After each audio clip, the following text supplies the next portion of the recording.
하지만 넷플릭스가 자랑하는 자유와 책임의 문화는 하루아침에 천재적인 영감으로 탄생한 것이 아닙니다. 그 뿌리에는 리드 헤이스팅스가 자신의 첫 번째 회사 마피어 소프트웨어에서 겪었던 뼈저린 실패와 짙은 후회가 자리 잡고 있습니다. 1991년 30대 초반의 젊은 헤이스팅스는 엔지니어로서의 열정을 불태우며 새로운 도전에 나섰습니다. 그는 소프트웨어의 메모리 누수와 버그를 자동으로 찾아내는 획기적인 디버깅 도구 아퓨리파이를 개발해 창업의 길에 들어섰습니다. 당시 C 언어와 C로 프로그램을 짜며 보이지 않는 오류와 사투를 벌이던 수많은 개발자들에게 이 도구는 며칠 밤의 고통을 단숨에 줄여주는 기적과도 같았습니다. 시장의 반응은 그야말로 폭발적이었습니다. 제품이 출시되자마자 불티나게 팔려나갔고 퓨어 소프트웨어는 매년 매출이 2배씩 뛰어오르는 눈부신 성장을 거듭했습니다.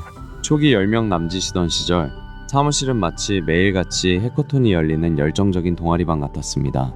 문제가 생기면 그 자리에서 바로 모여 토론하고 즉각 코드를 수정했습니다. 실리콘밸리의 전도유망한 스타트업으로 떠오르며 모든 것이 순조롭게 굴러가는 듯 보였습니다. 하지만 얼마 지나지 않아 직원 수는 수백 명 규모의 중견기업으로 팽창했고 창업 초기에 가족 같던 끈끈한 분위기와 빠르고 유연했던 업무 방식은 온데간데 없이 사라졌습니다.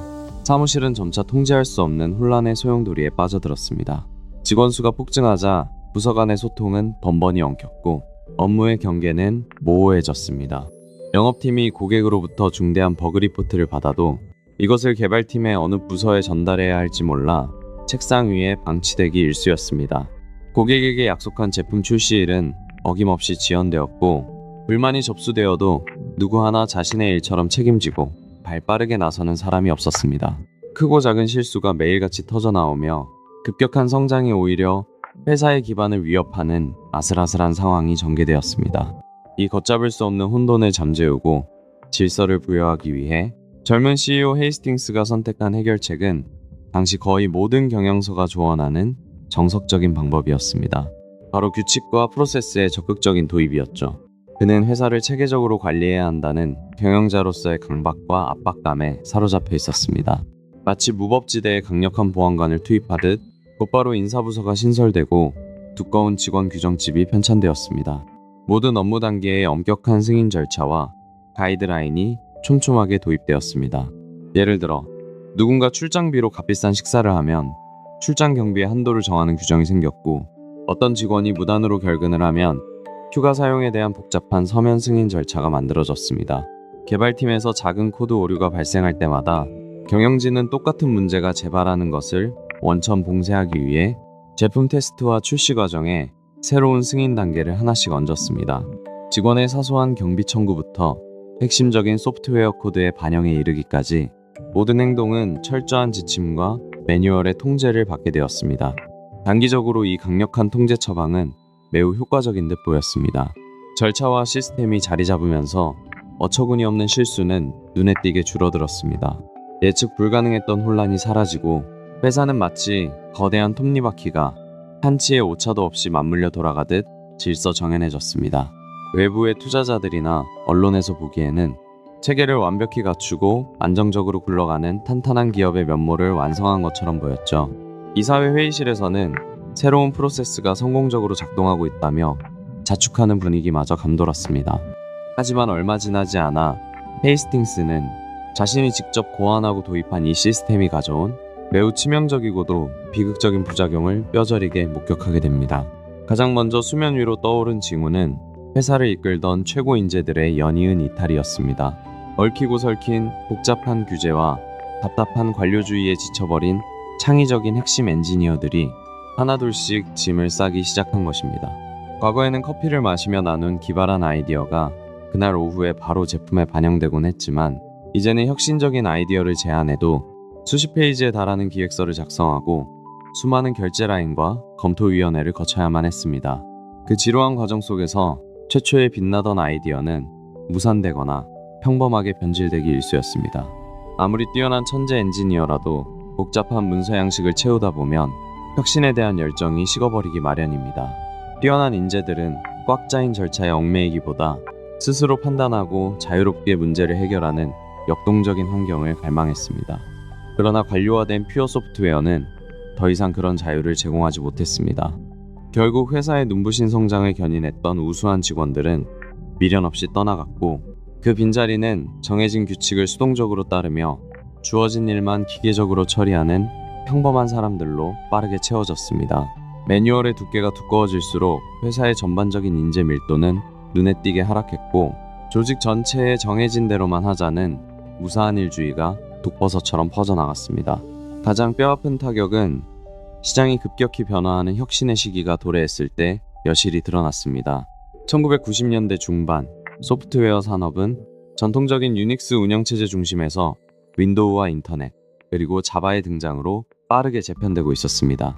과거에 유연하고 민첩했던 퓨어 소프트웨어라면 밤을 새워서라도 새로운 기술 트렌드에 맞춰 재빨리 제품의 방향을 전환했을 것입니다.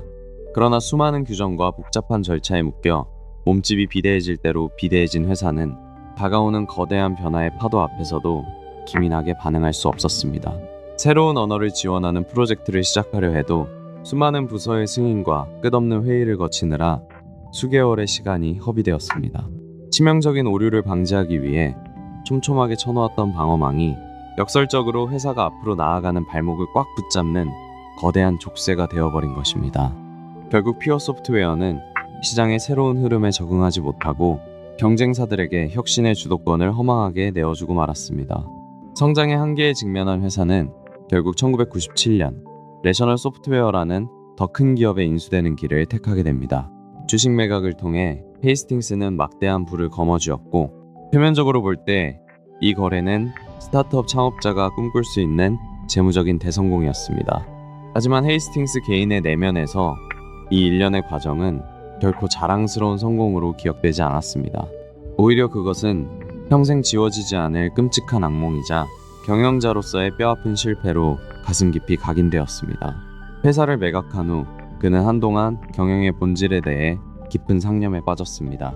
그는 자신이 회사를 살리기 위해 투여했던 백신이 사실은 회사의 면역체계마저 철저히 파괴해버린 치명적인 독약이었음을 뒤늦게 깨달았습니다. 자신이 만든 무수한 규정과 관료주의가 자신이 그토록 열정을 바쳐 읽었던 회사의 숨통을 서서히 조이고 창의성을 철저히 말살했다는 지독한 자책감이 그를 무겁게 짓눌렀습니다. 단기적인 안정과 효율을 위해 도입했던 강력한 통제 시스템이 결국 장기적으로 회사의 가장 소중한 생명력인 유연성과 혁신 능력을 완전히 파괴해버렸다는 뼈저린 자각이었습니다. 헤이스팅스는 이 처절한 실패의 궤적을 꼼꼼히 복귀하며 조직의 성장과 관료주의가 갖는 상관관계에 대해 중대한 통찰을 얻게 되었습니다. 회사가 커질수록 인재의 밀도가 떨어지고 그로 인해 늘어난 혼란을 통제하기 위해 끊임없이 절차를 만들면 결국 그 답답한 규정들에 질려 가장 뛰어난 인재들은 조직을 떠나게 된다는 무서운 악순환의 굴레를 명확히 인지한 것입니다. 이 지독한 성장통과 깊은 뉘우침은 훗날 그가 마크 랜돌프와 함께 넷플릭스를 창업하고 새로운 조직을 이끌어갈 때 경영 철학의 뼈대를 송두리째 바꿔놓는 결정적인 전환점이 됩니다. 두 번 다시 과거의 비극적인 실수를 반복하지 않겠다는 그의 굳은 결의는 넷플릭스라는 새로운 회사에 단 하나의 절대적이고도 타협할 수 없는 원칙을 굳건히 세우는 밑거름이 되었습니다. 그것은 바로 어떠한 위기 상황에서도 규칙과 절차보다 뛰어난 사람을 우선시하고 일일이 지시하고 통제하는 대신 그들이 스스로 올바른 결정을 내릴 수 있도록 충분한 맥락과 정보를 제공하라는 혁명적인 가르침이었습니다. 참담했던 과거의 실패라는 잿더미 위에서 오늘날 전 세계를 열광시키는 넷플릭스만의 독특하고도 강력한 기업 문화가 마침내 싹을 틔울 모든 준비를 마친 것입니다. 리드 헤이스팅스가 비디오 대여점의 연체료 폭탄을 맞았던 그 유명한 일화는 단순한 불만에서 끝나지 않았습니다. 1997년 그는 마크 랜돌프와 매일 아침 산타크루즈의 구불구불한 17번 고속도로를 함께 카풀하며 출근하고 있었습니다. 실리콘밸리의 닷컴 붐이 막 타오르기 시작하던 그 뜨거운 열기 속에서 두 사람은 차창 밖으로 끝없이 펼쳐진 풍경을 바라보며 완전히 새로운 사업 아이템을 치열하게 고민했습니다. 그들의 출근길 대화 속에서는 맞춤형 개사료, 샴푸 배달, 심지어 맞춤형 서핑보드까지 수십 가지의 아이디어가 등장했다가 현실성의 벽에 부딪혀 버려지기를 반복했습니다. 그러다 당시 제프 베이조스의 아마존이 무거운 책을 우편으로 보내 거대한 성공을 거두는 것을 유심히 지켜보던 두 사람은 비디오 테이프를 우편으로 배달하는 엉뚱하고도 매력적인 상상을 시작했습니다. 하지만 물리적인 현실은 너무나 냉혹했습니다. 당시 홈비디오 시장을 굳건히 장악하고 있던 크고 무거운 비디오 카세트, 즉 VHS 테이프는 배송비가 너무 비싸 사업성이 전혀 없었습니다. 왕복 우편 요금만으로도 대여 수익을 훌쩍 넘겼을 뿐만 아니라 얇은 플라스틱 케이스 안에 감긴 예민한 자성 테이프는 우편 배달 과정의 거친 취급을 견디지 못하고 쉽게 부서지거나 망가져 버렸습니다. 도저히 풀 수 없는 물리적 장벽에 부딪힌 듯 했던 그 순간, 바다 건너 일본에서 막 상용화되기 시작한 새로운 저장 매체에 대한 소식이 들려왔습니다. 바로 작고 얇은 은빛 플라스틱 디스크, DVD의 등장이었습니다. 1997년 당시 DVD 플레이어는 대당 $1,000가 넘는 초고가 장비였고 시중에 출시된 영화 타이틀도 고작 수백 편에 불과했습니다. 미국 전역을 통틀어 DVD 플레이어를 보유한 가정은 극소수였기에 대다수의 전문가들이 이 낯선 기술의 대중화에 대해 매우 회의적인 시선을 보냈습니다. 하지만 헤이스팅스와 랜돌프의 생각은 완전히 달랐습니다. 그들은 이 가볍고 얇은 원반이 물리적 배송의 한계를 단번에 깨트릴 완벽한 열쇠라는 것을 직감했습니다. 컴퓨터 기술의 발전 속도를 믿었던 그들은 머지않아 모든 가정의 거실에 DVD 플레이어가 놓일 것이라는 과감한 베팅을 걸었습니다. 확신을 얻기 위해 그들은 곧바로 실험에 돌입했습니다. 당시 산타크루즈에는 아직 DVD 타이틀을 파는 곳조차 없었습니다. 그래서 그들은 동네 중고음반 매장으로 달려가 패시클라인의 낡은 음악 CD를 한 장 산 뒤 문구점에서 구입한 평범한 핑크색 축하 편지 봉투에 디스크를 무작정 밀어 넣었습니다. 아무런 완충제도 없이 단돈 32센트짜리 우표 한 장만을 붙인 채 그들은 산타크루즈 우체국 앞 우체통에 그 봉투를 밀어 넣고 자신들의 집으로 우편을 보냈습니다. 다음 날 아침 헤이스팅스가 자신의 집 앞 우편함에서 봉투를 열었을 때 그 안에는 흠집 하나 없는 완벽한 상태의 디스크가 들어있었습니다. 거친 우편 분류기계의 가혹한 압력을 무사히 견뎌낸 것입니다. 훗날 랜돌프가 회고했듯 이는 단순한 우편 배달 실험의 성공을 넘어 전 세계 엔터테인먼트 산업의 판도를 영원히 바꿔놓을 넷플릭스의 진정한 시작점이었습니다. 1998년 봄, 넷플릭스가 처음으로 웹사이트의 문을 열고 서비스를 시작했을 때 사람들의 반응은 뜨거웠습니다. 하지만 대다수의 사람들은 여전히 금요일 저녁이면 환하게 불을 밝힌 블록버스터 매장에 직접 걸어 들어가 수많은 비디오 표지를 훑어보며 영화를 고르는 오프라인의 경험에 익숙했습니다. 초기 넷플릭스의 대여 모델 역시 기존 오프라인 매장들과 다를 바 없었습니다. 한 편당 $4의 요금을 받고 며칠 기한 내에 반납해야 하는 방식이었습니다. 하지만 이 방식은 온라인의 장점을 전혀 살리지 못한 채 곧 치명적인 한계를 드러냈습니다. 고객들은 우편이 오기를 며칠씩 지루하게 기다려야 했고 깜빡하고 반납을 잊었을 때 날아오는 끔찍한 연체료 시스템도 여전히 남아 있었습니다. 배송 기간이 추가된 불편한 블록버스터에 불과했던 초기 넷플릭스는 막대한 마케팅 비용과 우편 요금으로 인해 심각한 적자를 내며 파산의 위기에 직면했습니다. 이 절체절명의 위기를 마주한 넷플릭스 팀은 1999년 말 비디오 대여 업계의 상식을 완전히 뒤엎는 파격적이고도 대담한 결단을 내립니다. 그것은 바로 매월 일정한 요금을 내는 구독 모델의 도입과 연체료 전면 폐지라는 혁명적인 선언이었습니다. 당시 업계의 거대 공룡이었던 블록버스터가 벌어들이는 연체료는 전체 수익의 16%에 달할 정도로 막대한 현금 창출원이었습니다. 그들은 이 달콤한 수익 모델을 결코 포기할 수 없었습니다. 하지만 이 연체료 시스템은 동시에 고객들에게 언제나 쫓기는 듯한 압박감과 기한을 넘겼을 때의 깊은 불쾌감을 안겨주는 최악의 소비자 경험이기도 했습니다. 헤이스팅스는 바로 이 지점, 대여 산업이 고객에게 가하고 있던 가장 치명적인 페인 포인트를 정확히 타격했습니다. 한 달에 약 $20의 일정한 구독료만 내면 동시에 여러 장의 DVD를 대여할 수 있었고 다본 디스크를 우편으로 반납하면 시스템이 이를 인식해 곧바로 다음 영화를 배송해 주었습니다. 원하는 영화를 원하는 만큼 아무런 기한의 독촉이나 벌금의 공포 없이 마음껏 볼 수 있는 자유를 마침내 고객의 손에 쥐어준 것입니다. 여기에 고객이 앞으로 보고 싶은 영화 목록을 미리 순서대로 담아두는 대기열 시스템이 더해졌습니다. 이는 매장에 가서 남은 재고를 확인해야 했던 기존의 방식을 완전히 무너뜨렸고 사람들이 자신의 취향에 맞춰 나만의 상영 시간표를 기획하게 만들었습니다. 영화를 고르고 즐기는 방식 자체가 완전히 달라진 것입니다. 그리고 이 혁신적인 서비스를 시각적인 상징으로 완성시킨 결정적인 주인공이 곧이어 등장합니다. 바로 넷플릭스의 정체성 그 자체가 된 전설적인 빨간 봉투입니다. 초기에 넷플릭스는 배송 중 디스크를 보호하기 위해 투박하고 두꺼운 마분지 상자를 사용했습니다. 하지만 이 상자는 포장재 제작비가 비쌌고 무게와 부피 탓에 우편 요금도 턱없이 많이 들었습니다. 이윤을 남기기 위해 그들은 과감히 마분지를 버렸습니다.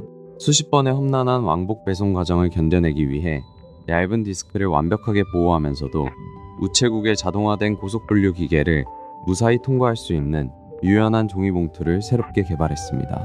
규격 우편물의 기준인 1온스의 무게를 정확히 맞추기 위해 얇은 폼 소재를 안감으로 덧대었고 종이의 재질과 접착 방식은 수백 번의 가혹한 테스트를 거쳐야만 했습니다. 영화를 다 본 고객이 반송을 위해 봉투에 절취선을 뜯고 스티커를 제거해 다시 밀봉하는 과정조차 아무런 설명서 없이 물 흐르듯 직관적으로 이루어지도록 치밀하게 설계되었습니다. 무엇보다 사람들의 마음을 사로잡은 것은 바로 봉투의 색상이었습니다. 수북하게 쌓인 우울한 청구서와 밋밋한 흰색, 갈색 우편물들 사이에서 단번에 시선을 사로잡는 강렬하고 선명한 붉은색. 넷플릭스는 수많은 색상 테스트 끝에 가장 눈에 띄면서도 축제와도 같은 긍정적인 감정을 불러일으키는 이 특별한 빨간색을 선택했습니다. 이 빨간 봉투는 곧 단순한 포장지를 뛰어넘어 피곤한 일상을 달래줄 주말의 설렘을 며칠 먼저 배달하는 반가운 전령사가 되었습니다. 퇴근 후 지친 몸을 이끌고 텅 빈 집 앞 우편함을 무심코 열었을 때 어두운 우편함 속에서 눈부신 빨간 봉투를 발견하는 그 순간의 작은 기쁨. 이 감정적 교감은 미국 전역의 소비자들을 넷플릭스라는 브랜드에 열광시키기 시작했습니다. 하지만 우편함에서 벌어지는 이 마법 같은 경험 뒤에는 눈에 보이지 않는 거대한 물류의 혁신이 숨어 있었습니다. 넷플릭스는 배송 기간을 하루로 단축하기 위해 미국 전역에 수십 개의 지역 물류 거점을 조용히 세워나갔습니다. 독자적인 재고 관리 소프트웨어를 개발하여 어느 지역에 어떤 영화가 얼마나 필요한지를 실시간으로 예측했습니다. 넷플릭스의 분류 작업자들은 매일 새벽 일찍부터 우체국에서 쏟아지는 빨간 반납 봉투들을 수거했습니다. 뜯어진 봉투에서 디스크를 꺼내 흠집을 확인하고 바코드를 스캔하면 당일 오후에 곧바로 고객의 대기열에 있는 다음 영화가 새로운 빨간 봉투에 담겨 우체국으로 발송되었습니다. 고객이 어제 아침 출근길에 우체통에 넣은 영화가 다음날 퇴근길 우편함에 새로운 영화로 바뀌어 다시 도착하는 경이로운 속도전이 펼쳐졌습니다. 오프라인 매장이 단 하나도 없다는 사실은 넷플릭스에게 치명적인 약점이 아니라 오히려 가장 강력하고 민첩한 무기가 되었습니다. 도심에 비싼 임대료를 내거나 수천 명의 매장 직원을 일일이 관리할 필요 없이 오직 우체국 중심의 거대한 국가 인프라 전체를 자신들의 거대한 무료 물류망으로 영리하게 활용한 것입니다. 거대 기업 블록버스터가 전국 핵심 상권의 화려한 간판을 단 수천 개의 거대한 매장을 지으며 물리적 공간과 재고의 제약에 스스로 갇혀 있을 때 넷플릭스는 단 몇 개에 보이지 않는 거점 물류센터와 빨간색 종이봉투만으로 광활한 미국 전역의 수천만 개 우편함을 조용히 점령해 나갔습니다. 매일 아침과 저녁, 미국 전역의 거리를 수놓은 이 붉은 사각형의 물결은 수십 년간 당연하게 여겨져온 비디오 대여 산업의 견고하고 낡은 성벽을 소리 없이 그러나 완벽하게 허물고 있었습니다. 그들은 사람들이 피곤한 몸을 이끌고 억지로 매장을 찾아가게 만드는 대신 사람들의 거실 속으로 가장 편안한 소파 위로 새로운 세계를 직접 배달하며 마침내 구독경제라는 위대한 챕터를 활짝 열어젖힌 것입니다. 2007년 미국 전역의 수많은 우체통은 매일 아침 넷플릭스의 상징이 된 새빨간 봉투들로 가득 채워졌습니다. 당시 넷플릭스는 마침내 거대한 오프라인 공룡 블록버스터를 상대로 사실상 승리를 거두며 길었던 적자의 늪을 벗어나 안정적이고 막대한 흑자를 기록하고 있었습니다. 전국 곳곳에 촘촘하게 구축된 수십 개의 최첨단 물류센터에서는 수백만 장의 디스크가 컨베이어 벨트 위를 쉴 새 없이 돌며 분류되었습니다. 거대한 우편 배달 시스템과 넷플릭스의 고도화된 추천 알고리즘은 거대한 톱니바퀴처럼 완벽하게 맞물려 돌아갔습니다. DVD 대여 사업은 그야말로 회사의 역사상 가장 찬란하고 완벽한 정점을 찍고 있었죠. 수백만 명의 충성스러운 가입자들은 퇴근 후 우편함에 도착해 있을 다음 영화를 손꼽아 기다리며 하루를 보냈습니다. 주말 저녁이면 가족들이 모여 붉은 봉투를 뜯는 것이 미국 중산층의 새로운 문화적 의식으로 자리 잡을 정도였습니다. 이 거대한 빨간 봉투의 물결, 그리고 그것이 가져다주는 천문학적인 현금 흐름은 영원히 지속될 것만 같았습니다. 하지만 넷플릭스의 창업자 리드 헤이스팅스의 시선은 이미 붉은 우체통이 아닌 책상 위의 컴퓨터 화면을 향해 있었습니다. 그는 당시 미국 전역에 초고속 인터넷망이 서서히 그러나 확실하게 보급되는 과정을 예의주시하고 있었습니다. 특히 2005년 등장한 유튜브 같은 동영상 공유 플랫폼이 사람들의 시청 습관을 어떻게 바꿔놓고 있는지 관찰했습니다. 화질이 조악한 짧은 일상 영상조차 사람들이 열광하며 즉각적으로 소비하는 것을 본 그는 머지않아 다가올 거대한 기술적 해이를 직감했습니다. 우편이라는 물리적 배송 수단은 아무리 시스템을 효율화하고 물류센터를 늘려도 결국 배송에 며칠의 시간이 걸릴 수밖에 없었습니다. 게다가 매년 오르는 우편 요금은 늘 회사의 마진을 위협했고 디스크는 운송 과정에서 긁히거나 파손될 위험을 항상 안고 있었습니다. 암물리적인 플라스틱 디스크의 시대는 곧 끝날 것이다. 미래는 우편 배달부의 가방이 아니라 인터넷선을 타고 흐르는 데이터에 있다. 이것은 단순한 기술적 전망을 넘어 기업의 향방과 운명을 완전히 뒤바꿔 놓을 결정적인 깨달음이었습니다. 그러나 현재 가장 잘 나가는 회사의 생명줄과도 같은 황금알을 낳는 거위를 스스로 깎아내리고 대체하려 하는 것은 경영학 교과서에서조차 가장 강력하게 경고하는 위험천만한 도박이었습니다. 많은 성공한 기업들이 기존의 막대한 이익에 안주하다가 새로운 기술의 파도를 타지 못하고 침몰하는 혁신기업의 딜레마에 빠지곤 합니다. 당장 그들의 경쟁자였던 거대 기업 블록버스터조차 오프라인 매장이라는 거대한 기득권과 달콤한 연체료 수익에 다가오는 디지털 변화를 주저하다 결국 돌이킬 수 없는 몰락의 길을 걷고 있었으니까요. 블록버스터의 실패를 눈앞에서 목격한 헤이스팅스는 자신들 역시 과거의 영광에 집착한다면 똑같은 운명을 맞이할 것이라 확신했습니다. 헤이스팅스의 파격적인 구상에 대해 내부 임원진과 월스트리트의 투자자들 사이에서는 당연하게도 엄청난 우려와 반발이 쏟아졌습니다. 스트리밍 서비스를 구현하기 위해서는 전국적인 규모의 막대한 서버 인프라를 새롭게 구축해야 하는 천문학적인 비용이 필요했습니다. 게다가 새로운 디지털 판권을 두고 헐리우드의 콧대 높은 거대 스튜디오들과 벌여야 하는 복잡하고 불리한 저작권 협상도 큰 난관이었습니다. 무엇보다 아직은 동영상을 보기엔 툭하면 끊기기 일쑤였던 대중적으로 충분히 성숙하지 않은 불안정한 인터넷 통신 환경까지 발목을 잡았습니다. 다운로드 방식이 아니라 실시간으로 데이터를 전송받는 스트리밍 기술 자체가 당시로서는 극히 생소하고 불완전한 개념이었습니다. 이 새로운 프로젝트는 엄청난 비용만 낭비한 채 기존 충성 고객들마저 잃게 만들 수 있는 캄캄한 미지의 영역 그 자체였습니다. 하지만 그는 이러한 거센 우려 앞에서도 결코 흔들리지 않았습니다.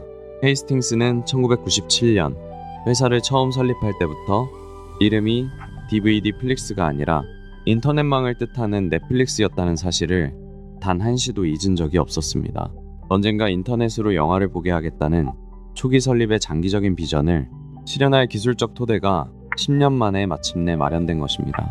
그는 과거의 성공 공식을 미련 없이 버리고 회사의 인재들과 막대한 자원, 그리고 모든 에너지를 새로운 디지털 전환에 쏟아붓기로 결단합니다.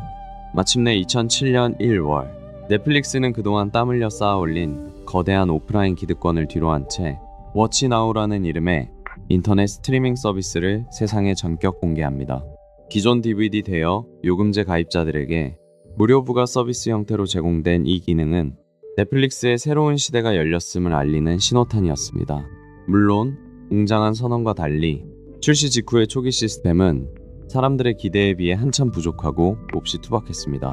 디지털 판권을 제대로 얻지 못해 최신 인기 블록버스터 영화는 단 한 편도 찾아볼 수 없었고 고작 1000여 편에 불과한 낡은 고전 영화나 B급 독립 영화들이 카탈로그 목록의 전부였습니다. 더구나 스마트폰이나 넷플릭스 전용 앱이 탑재된 스마트 TV가 대중에게 보급되기 한참 전이었기에 사용자들은 거실의 푹신한 소파가 아니라 딱딱한 의자에 앉아 데스크탑 컴퓨터 모니터 앞으로 다가가야만 겨우 영화를 볼 수 있었습니다. 화질은 DVD의 선명함에 비해 형편없이 떨어지는 저해상도였고, 시청자의 인터넷 연결 상태에 따라 화면이 멈추고 픽셀이 깨지는 버퍼링 현상은 몰입해야 할 영화의 흐름을 뚝뚝 끊어놓기 일쑤였습니다. 많은 언론과 기술 전문가들이 이 섣부른 시도를 깎아내리고 비웃으며 참담한 실패를 예견했습니다. 하지만 시장의 반응은 서서히 그리고 아주 놀라운 방향으로 움직이기 시작했습니다. 사람들은 며칠씩 물리적인 우편물을 기다리며 우체통을 들락거리는 대신 마우스 클릭 단 한 번으로 즉시 그 자리에서 영화가 시작되는 이 낯선 마법에 점차 깊이 매료되었습니다. 화질이 조금 떨어지거나 중간에 잠시 멈추는 불편함이 있더라도 내가 원할 때 언제든 즉시 콘텐츠를 소비할 수 있다는 그 압도적인 즉각성은 모든 단점을 덮어버리고도 남을 만큼 강력한 무기였습니다. 시청자들은 기다림이라는 장벽이 사라진 새로운 세상에 열광하기 시작했습니다. 헤이스팅스의 이 과감하고 파격적인 결단은 단순히 새로운 기술 하나를 발빠르게 도입한 수준의 사건이 아니었습니다.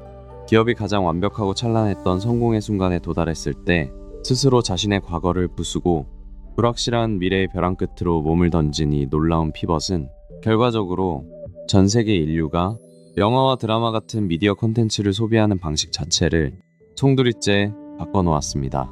자신의 가장 강력하고 견고한 무기를 스스로 파괴함으로써 상상조차 할 수 없던 더 큰 디지털 제국을 건설해낸 이 결정은 비즈니스 역사상 가장 위대하고 극적인 방향 전환으로 영원히 기록될 것입니다.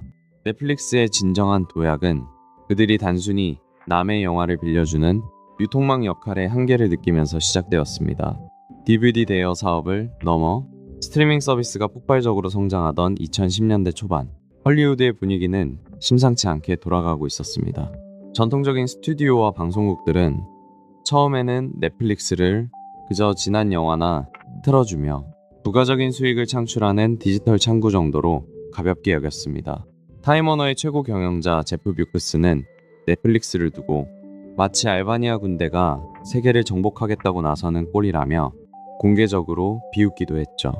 하지만 넷플릭스의 가입자 수가 기하급수적으로 늘어나고 시청자들이 비싼 케이블 TV를 끊고 넷플릭스를 선택하는 이른바 코드 커팅 현상이 가속화되자 상황은 완전히 반전되었습니다. 디즈니, 워너브라더스 같은 거대 미디어 기업들은 마침내 자신들이 스스로의 목을 조를 무기를 적에게 헐값에 넘기고 있었다는 사실을 깨달았습니다. 그들은 넷플릭스에 콘텐츠를 제공하는 대가로 기존보다 많게는 10배에 달하는 엄청난 라이선스 비용을 요구하기 시작했습니다. 2012년 핵심 파트너였던 케이블 채널 스타즈가 아예 계약 연장을 거부하고 자사의 인기 콘텐츠를 넷플릭스 라이브러리에서 대거 걷어들인 사건은 결정적인 신호탄이었습니다. 이때 리드 헤이스팅스와 콘텐츠 책임자 테드 서렌도스는 기업의 운명을 걸 중대한 결단을 내리게 됩니다. 우리가 남이 만든 킬러 콘텐츠에만 영원히 의존한다면 결국 그들에게 목줄을 잡혀 도태되고 말 것이다. 그들이 우리를 끊어내기 전에 우리가 그들이 되어야 한다. 이 위기감은 오히려 혁신의 도화선이 되었습니다. 헐리우드의 거대 자본들이 콘텐츠 공급의 수도꼭지를 잠그겠다고 위협할 때 넷플릭스는 역으로 그들의 안방인 스튜디오 시스템 한가운데로 직접 뛰어드는 정면 돌파를 선택한 것입니다. 그들은 단순한 디지털 유통 플랫폼을 넘어 스스로 텔레비전 네트워크이자 할리우드 영화 제작사가 되기로 결심합니다. 이 원대한 오리지널 콘텐츠 계획의 첫 번째 거대한 시험대는 바로 정치 스릴러 드라마 하우스 오브 카드였습니다.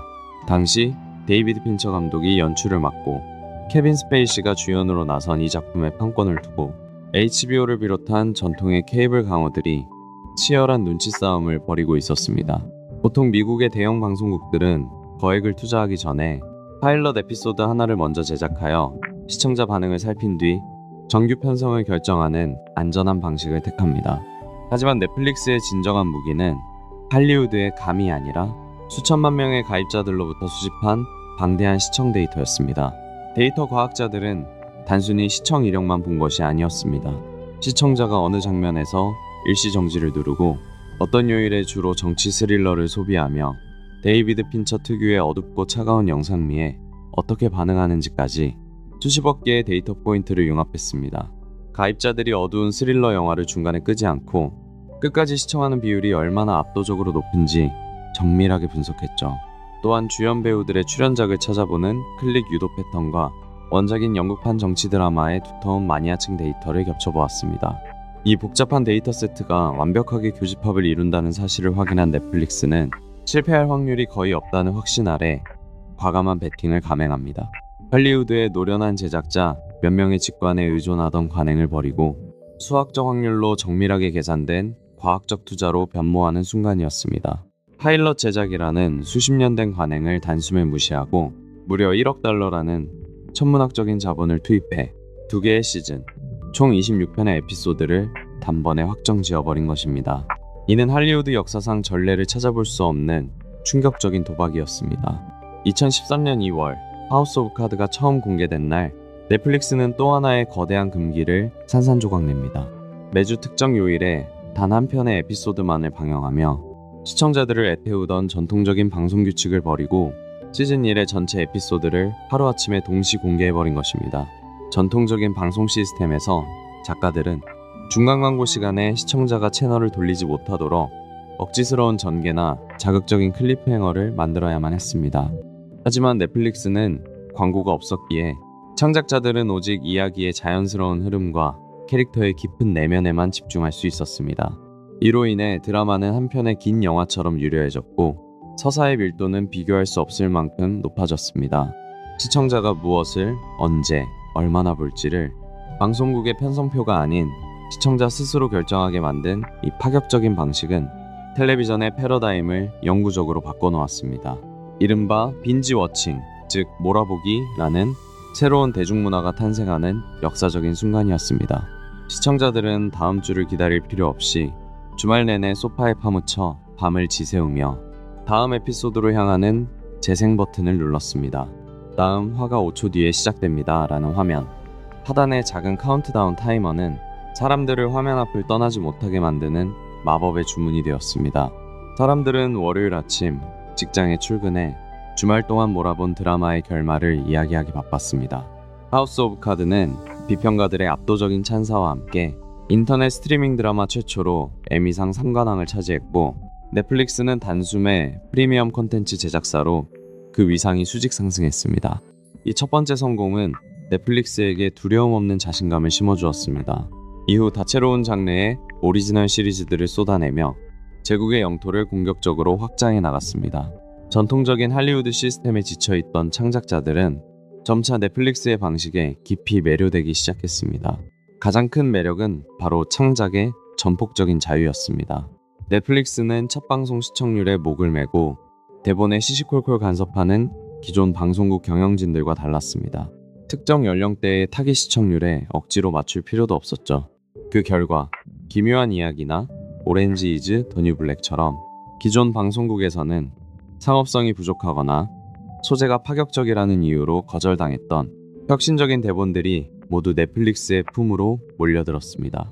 할리우드의 1급 작가와 감독들은 이제 깐깐한 기존 영화사가 아닌 막대한 제작비를 아낌없이 지원하고 비전을 신뢰해주는 넷플릭스의 스튜디오에서 새로운 프로젝트를 논의하는 것을 가장 선호하게 되었습니다.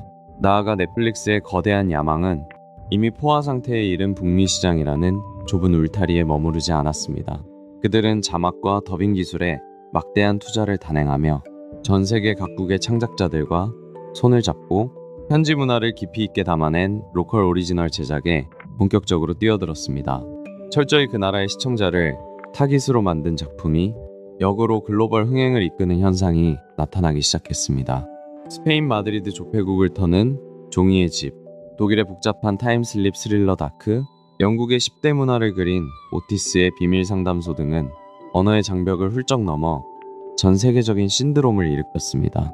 그리고 마침내 한국에서 제작된 오징어 게임이 넷플릭스 역사상 가장 긴 시간 동안 전 세계 1위를 차지하는 기적을 세우며 폭발합니다. 봉준호 감독이 언급했던 1인치의 장벽, 즉 자막에 대한 영미권 시청자들의 본능적인 거부감마저 넷플릭스의 시스템 앞에서는 무의미해졌습니다. 오징어 게임이 휩쓴 자리는 단순히 시청시간 1위라는 기록에 그치지 않았습니다. 전 세계인들이 달고나를 만들고 초록색 트레이닝복을 입으며 소셜미디어를 장악하는 등 서울에서 만들어진 이야기가 전 지구적 대중문화의 실시간 트렌드를 주도하는 유례없는 현상을 만들어냈습니다. 이는 할리우드가 독점하던 영미권 중심의 서사가 아니더라도 비영어권 문화의 이야기가 전 세계 대중문화의 중심에 우뚝 설 수 있다는 것을 증명한 역사적인 사건이었습니다. TV 시리즈 시장을 정복한 넷플릭스는 내친 김에 정통 영화계의 질서마저 뒤흔들기 시작했습니다. 극장 개봉 후 90일이 지나야 북아판권 시장에 풀린다는 수십 년 된 할리우드의 관행을 정면으로 거스르며 거장 감독들의 예술 영화에 막대한 자본을 지원하고 이를 플랫폼에서 대중에게 직접 선보였습니다. 할리우드 스튜디오들이 수익성 높은 마블식 슈퍼히어로 프랜차이즈나 안전한 속편 제작에만 막대한 예산을 쏟아부을 때 역설적으로 작가주의 감독들의 피난처가 되어준 곳은 실리콘밸리의 기술기업이었습니다. 알폰소 쿠아론의 로마, 마틴 스코세이지의 아이리시맨 같은 걸작들이 넷플릭스의 전폭적인 지원으로 탄생해 아카데미 시상식을 휩쓸었습니다. 거장들은 넷플릭스 덕분에 극장 흥행이라는 무거운 압박감에서 벗어나 자신들이 오랫동안 꿈꿔왔던 예술적 비전을 화면에 완벽하게 구현해낼 수 있었습니다.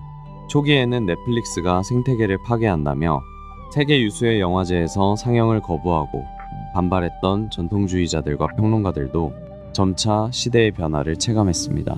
거장들에게 정권을 쥐어주는 넷플릭스가 오히려 쇠퇴해가는 예술 영화의 든든한 후원자가 되었다는 사실을 인정해야만 했습니다. 한때 남의 영화를 우편봉투에 담아 배달하는 데 열을 올리던 작은 벤처기업은 이제 매년 수백 편의 오리지널 작품을 쏟아내는 세상에서 가장 큰 제작사가 되었습니다. 할리우드가 100년 넘게 쌓아올린 견고한 권력의 철옹성은 이 붉은색 로고를 가진 실리콘밸리 기술기업의 대담한 결단력 앞에서 완전히 새로운 형태로 재편되었습니다. 단순한 스트리밍 서비스라는 수식어는 이제 그들을 설명하기에 턱없이 부족합니다. 넷플릭스는 전 세계 수억 명의 구독자들과 실시간으로 소통하며 우리가 문화를 소비하고 즐기는 방식을 근본적으로 재정의한 현대 최고의 콘텐츠 제국 그 자체입니다. 넷플릭스라는 거대한 혁신의 기저에는 우리가 아는 전통적인 기업 경영의 상식을 완전히 뒤집는 철학이 자리 잡고 있습니다. 사람들은 넷플릭스의 성공을 기술력이나 자본력 혹은 타이밍의 승리로 해석하곤 합니다. 하지만 리드 헤이스팅스는 단호하게 말합니다. 넷플릭스의 진짜 무기는 바로 문화라고 말이죠. 그들은 이 문화를 규칙 없음이라고 부릅니다. 극단적인 투명성과 통제 없는 자유를 보장하는 이 기묘한 시스템은 어떻게 세계 최고의 혁신 기업을 지탱하고 있을까요? 이야기는 가장 근본적인 질문에서 출발합니다. 왜 기업은 성장할수록 관료적으로 변할까요? 직원이 늘어나면 필연적으로 혼란이 생기고 경영진은 그 혼란을 잠재우기 위해 절차와 규정을 만듭니다. 결제 라인이 길어지고 휴가 규정이 복잡해지며 법인카드 사용 지침이 수십 페이지에 달하게 되죠. 규정은 실수를 줄여주지만 동시에 속도와 유연성을 파괴합니다. 과거 제조업 중심의 산업시대에는 이런 방식이 정답이었습니다. 공장의 컨베이어 벨트에서는 실수를 예방하고 표준화된 품질을 유지하는 것이 가장 중요했으니까요. 하지만 리드 헤이스팅스는 미디어와 테크놀로지가 결합된 오늘날의 창조 경제에서는 기준이 완전히 다르다고 생각했습니다. 창조적인 산업에서는 완벽한 무결점보다 단 한 번의 눈부신 혁신이 더 중요합니다. 실수를 막으려다 혁신을 멈추는 것이 훨씬 더 치명적인 위험이라고 판단한 것이죠. 그래서 그는 과감하게 규칙을 없애기로 결심합니다. 하지만 아무런 준비 없이 규칙만 없앤다면 그것은 그저 방종과 파국으로 이어질 뿐입니다. 규칙 없는 자유가 제대로 작동하기 위해 넷플릭스가 가장 먼저 구축한 토대는 바로 인재 밀도였습니다. 평범한 직원 10명보다 탁월한 인재 1명이 더 낫다는 것은 누구나 아는 사실입니다. 하지만 넷플릭스는 이를 극단적으로 실천했습니다. 적당히 일하는 직원은 회사에 머물 수 없었습니다. 오직 탁월한 성과를 내는 최고 중에 최고만이 모인 집단을 만든 것이죠. 이 원칙은 2000년대 초반 닷컴 버블 붕괴 당시 넷플릭스가 겪었던 생존 위기에서 비롯되었습니다. 자금난에 빠진 회사는 눈물을 머금고 전체 직원의 3분의 1을 해고해야만 했습니다. 경영진은 남은 직원들의 사기가 떨어질까봐 몹시 두려워했습니다. 하지만 결과는 놀라웠습니다. 평범한 직원들이 떠나고 가장 탁월한 인재들만 남게 되자 오히려 사무실에 활기가 돌고 업무 속도는 폭발적으로 빨라졌습니다. 뛰어난 사람들은 뛰어난 동료들과 일할 때 가장 큰 에너지를 얻는다는 사실을 깨달은 것입니다. 인재 밀도가 높아지면 놀라운 일이 벌어집니다. 뛰어난 사람들은 서로에게 자극을 받으며 스스로 동기를 부여합니다. 이들에게는 굳이 언제 출근하고 언제 퇴근해야 하는지, 어떤 절차를 거쳐야 하는지 일일이 지시할 필요가 없어집니다. 무능력이나 나태함을 감시하기 위한 관리 비용 자체가 사라지게 되는 셈입니다. 인재 밀도가 확보되자 넷플릭스는 다음 단계인 솔직함의 문화를 도입합니다. 최고의 인재들이 모였다 하더라도 서로의 눈치를 보며 쓴소리를 주저한다면 조직은 고일 수밖에 없습니다. 리드 헤이스팅스는 직원들이 상사에게도 동료에게도 심지어 최고 경영자인 자신에게도 가감없이 피드백을 던지도록 독려했습니다. 무대 뒤에서 험담하는 것을 죄악으로 여겼고 대놓고 비판하는 것을 미덕으로 삼았습니다. 회의실에서는 지위고하를 막론하고 치열한 논쟁이 벌어집니다. 직급이 낮다는 이유로 좋은 아이디어가 묻히거나 직급이 높다는 이유로 잘못된 결정이 그대로 통과되는 일은 이 문화 속에서 절대 용납되지 않습니다. 물론 이 피드백은 상처를 주기 위한 것이 아닙니다. 넷플릭스는 비판이 무기가 되는 것을 막기 위해 명확한 가이드라인을 세웠습니다. 피드백은 반드시 상대방을 도우려는 선의에서 출발해야 하며 실질적인 행동 변화를 촉구하는 구체적인 내용이어야 합니다. 피드백을 받는 사람 역시 방어적인 태도를 버리고 감사한 마음으로 수용하되 그것을 따를지 말지는 전적으로 본인이 결정합니다. 이런 극단적인 투명성은 회사의 문제점을 초기에 발견하고 가장 효율적인 해결책을 찾는 강력한 백신이 되었습니다. 최고의 인재들이 모였고 그들이 서로에게 완벽하게 솔직해졌을 때 비로소 넷플릭스는 모든 통제를 걷어내기 시작했습니다. 가장 먼저 없앤 것은 휴가 규정이었습니다. 넷플릭스의 직원들은 며칠을 쉬든 언제 쉬든 상사의 결제를 받을 필요가 없습니다. 그저 자기가 맡은 일에서 최고의 성과만 내면 그만입니다. 1년에 몇 주를 쉬든 심지어 몇 달을 쉬더라도 팀의 목표를 달성하고 회사에 기여한다면 아무도 묻지 않습니다. 이어 법인카드 사용 규정과 출장비 한도도 없애버렸습니다. 넷플릭스의 경비 규정은 단 한 줄뿐입니다. 넷플릭스에 가장 이득이 되게 행동하라. 출장 가서 어떤 호텔에 묵든 어떤 항공편을 이용하든 전적으로 직원의 판단에 맡깁니다. 만약 회사의 돈을 개인적으로 유용하는 직원이 있다면 가차없이 해고하지만 그 몇 명의 일탈을 막기 위해 대부분의 선량한 직원들을 절차로 얽매는 바보 같은 짓은 하지 않겠다는 선언이었습니다. 자유를 주면 직원들은 오히려 그 자유를 지키기 위해 더 깊은 책임감을 느끼게 됩니다. 회사 돈을 쓸 때 자신의 돈처럼 고민하고 동료에게 피해를 주지 않기 위해 휴가 일정을 조율하는 자발적인 질서가 형성되는 것이죠. 이러한 자유 속에서 관리자의 역할은 완전히 달라집니다. 통제 대신 맥락을 제시하는 것입니다. 넷플릭스의 리더들은 부하 직원에게 무엇을 어떻게 하라고 지시하지 않습니다. 마이크로 매니징은 훌륭한 인재를 숨막히게 할 뿐입니다. 일반적인 회사라면 중요한 프로젝트를 승인받기 위해 수많은 결제 라인을 거쳐야 합니다.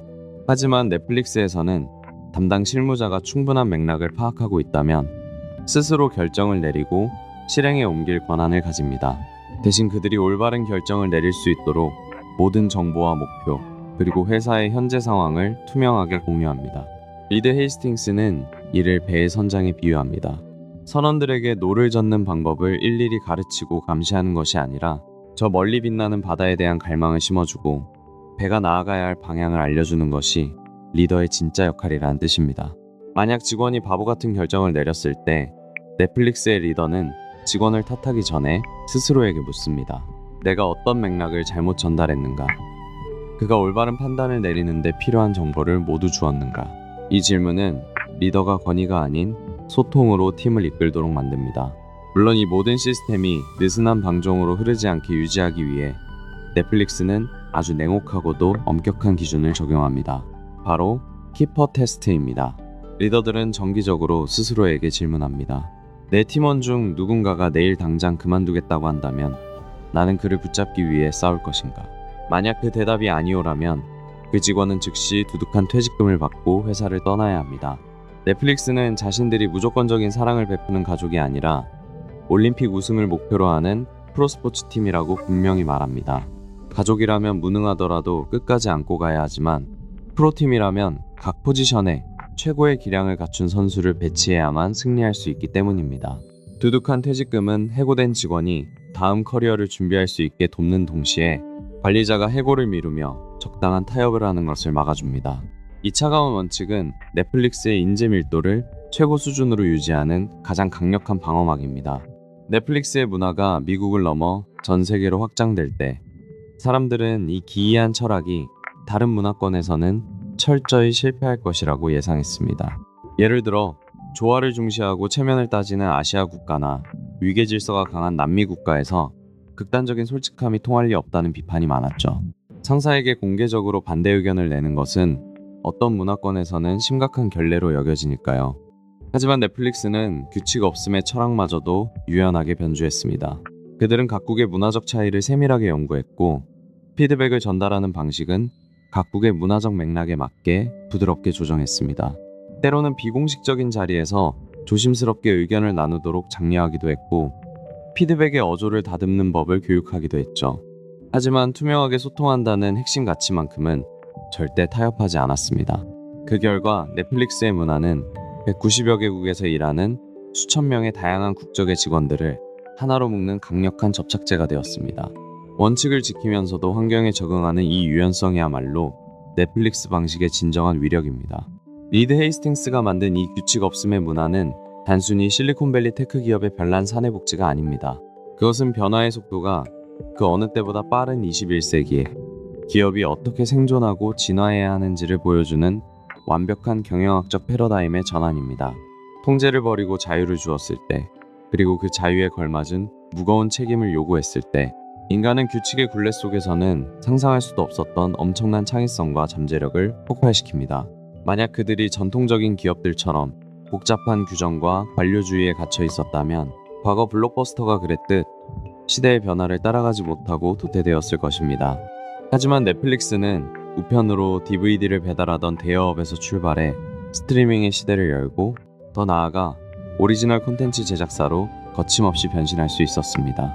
수많은 거대 미디어 기업들의 견제 속에서도 전 세계 엔터테인먼트 시장을 지배할 수 있었던 힘, 그 거대한 혁신의 중심에는 사람의 자율성을 극도로 신뢰하는 동시에 성과에 대해서는 뼈아프게 냉정한 가장 현대적이고 파격적인 경영 철학이 숨쉬고 있습니다.